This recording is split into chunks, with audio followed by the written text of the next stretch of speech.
Entretien des oscillations dans le circuit RLC. On charge totalement le condensateur de capacité C égale 10 microfarad à l'aide d'un générateur de force électromotrice E égale 12 volts. Puis, on le décharge dans le dipôle RL. On donne la courbe de l'évolution temporelle de la charge du condensateur, Q du T.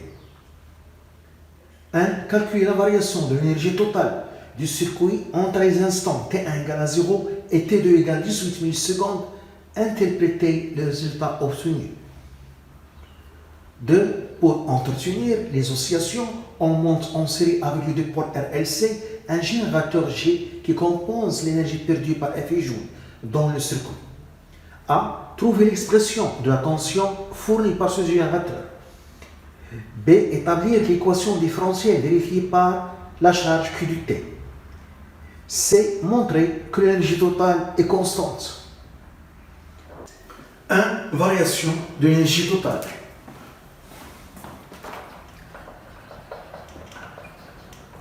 Variation de l'énergie totale du circuit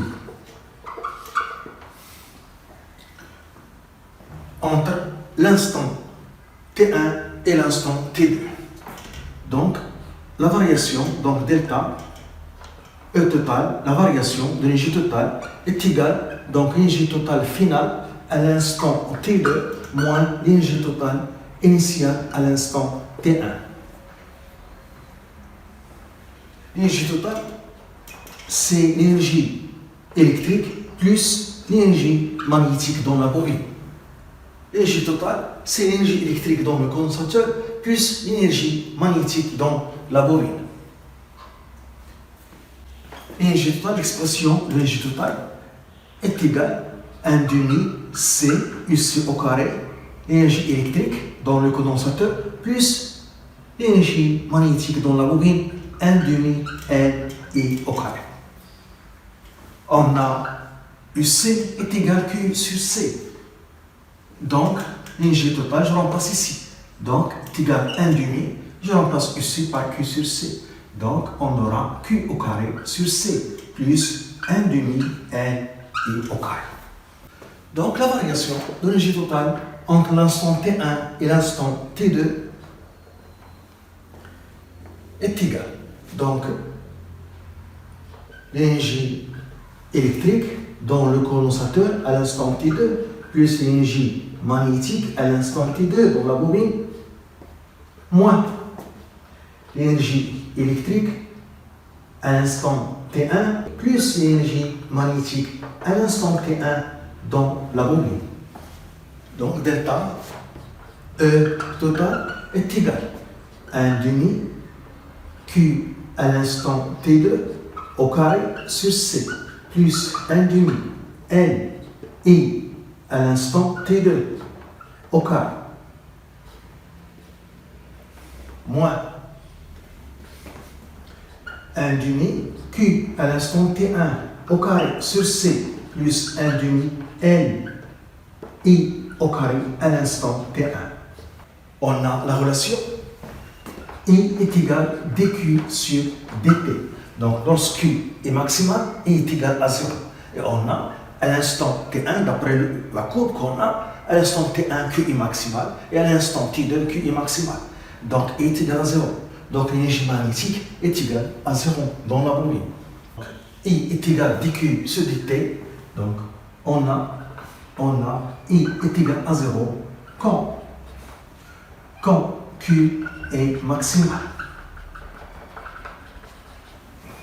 Donc, la variation de l'énergie totale est égale à 1 demi Q à l'instant T2 au carré sur C moins 1 demi Q à l'instant T1 au carré sur C.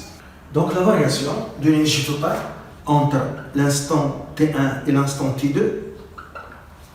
Donc, ici, je vais factoriser par 1 sur du C. 1 sur du C. La charge du condensateur à l'instant T2 au carré moins la charge du condensateur à l'instant T1 au carré.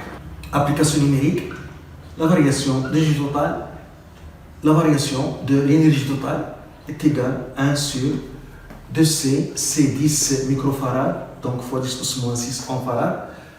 La charge, on lit sur la courbe, la charge du condensateur à l'instant T2, c'est 40 microcoulombs, 40 fois 10 pouces moins 6 au carré, moins Q à l'instant T1, à l'instant T1, c'est l'instant T égale à 0, la charge du condensateur est 120 microcoulombs. Donc 120 en coulomb fois 10 pouces moins 6 au carré. On trouve moins 6,4, 10 moins 4, moins 6,4 fois 10 pouces moins 4 joules. C'est la variation de l'énergie totale dans le circuit entre l'instant T1 qui est égal à 0 et l'instant T2 qui est égal à 18 millisecondes.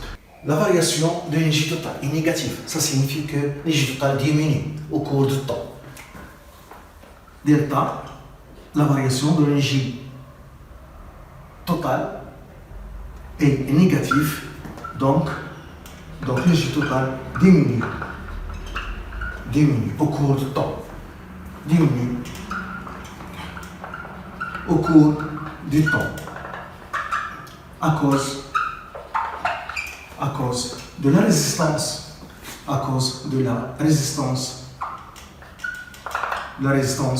R qui transforme l'énergie totale, l'énergie totale en chaleur par Fi joule.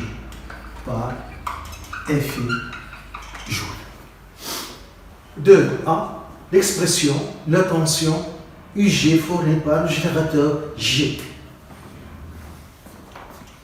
De A, l'expression de la tension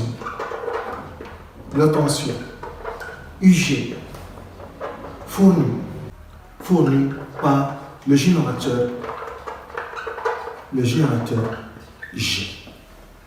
On a dit dans les données que pour avoir des oscillations sinusoïdales sans amortissement, on utilise ce générateur G qui fournit de l'énergie électrique qui compense l'énergie perdue par Fi joule dans la résistance. Donc, la puissance fournie par le générateur, la puissance électrique fournie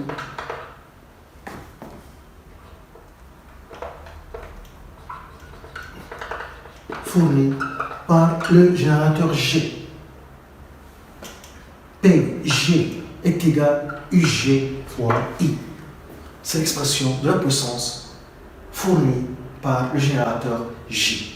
La puissance fournie, c'est l'énergie fournie en une seconde.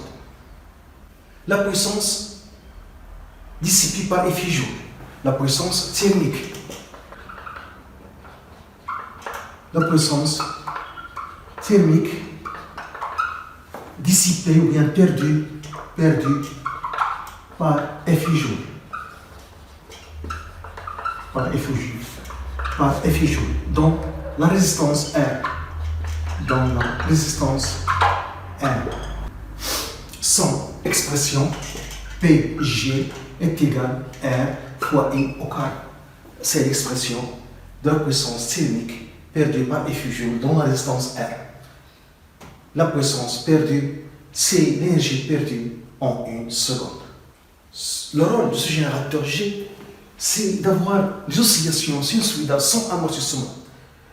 Donc, le générateur fournit la puissance électrique qui compense la puissance perdue par Fi joule pour avoir des oscillations sinusoïdales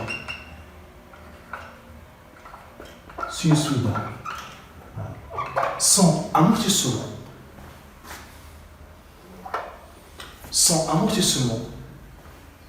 La puissance fournie par le générateur doit être égale à la puissance thermique perdue par effet Joule dans la résistance. Le générateur G fournit la puissance électrique pour compenser la puissance perdue par effet Joule dans la résistance R.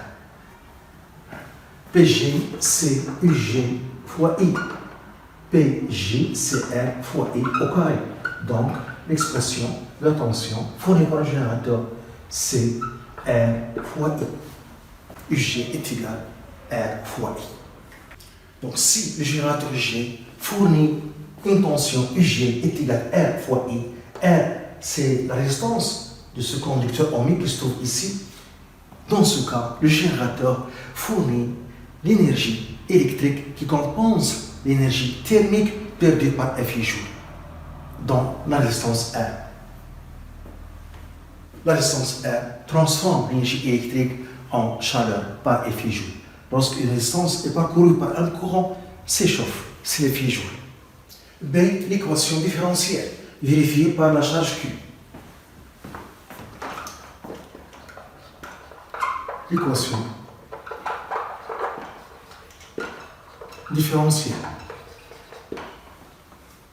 On applique la loi d'additivité de tension. Donc, on a la tension UNM est égale. Ici, c'est le même point, car il y a un fil, le même point, électriquement, c'est le même point. La même chose ici, il y a un fil, donc ce point et ce point, électriquement, sont les mêmes. Donc, la tension UNM est égale à la tension UNA plus la tension UAB plus la tension UBM. La tension UNM, c'est la tension UG qui est égale à R fois I. Et R, c'est cette résistance. R, c'est la résistance du circuit RSC. Donc UG est égal. La tension UNA, c'est la tension UL. La tension UAB, c'est la tension UR. La tension UBM, c'est la tension UC. Les tensions sont représentées en convention récepteur. En convention récepteur, la flèche qui représente la tension et la flèche qui représente le source du courant ont des sens contraires. Donc, il y a ici la convention récepteur pour la bobine, pour la résistance et pour le condensateur.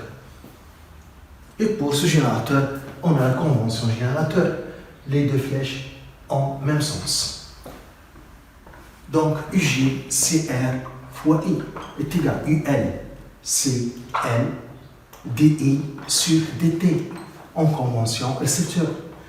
UR, CR fois I plus UC qui est Q sur C. On simplifie par RI. Donc, on aura L, DI sur DT plus Q sur C est égal à 0. I est égal à dQ sur dt. Car le sens de courant entre par l'armature chargée par Q. J'ai besoin de la dérivée du I. Donc dI sur dt, c'est la dérivée seconde de la charge par rapport au temps. Donc L, d carré Q sur dt carré plus Q sur C est égal à 0. C'est l'équation différentielle que je vais écrire sous forme canonique en divisant les deux nombres par N. Donc, d carré Q sur dt carré plus Q sur LC est égal à 0. C'est l'équation différentielle vérifiée par la charge Q. Dans ce cas, on a un générateur d'entretien G qui fournit une tension UG est égal à R fois I avec R, c'est la résistance du circuit RLC. Donc, on obtient une équation différentielle comme celle du circuit LC idéal. Donc, c'est comme dans ces conditions, c'est comme si on a un circuit LC idéal où il y a uniquement une bobine d'inductance L sans résistance et un condensateur. Donc, ce circuit, il est équivalent à une bobine, un condensateur une bobine sans résistance et un condensateur C. Voilà. L. C montrer que l'énergie totale est constante. C, l'énergie totale.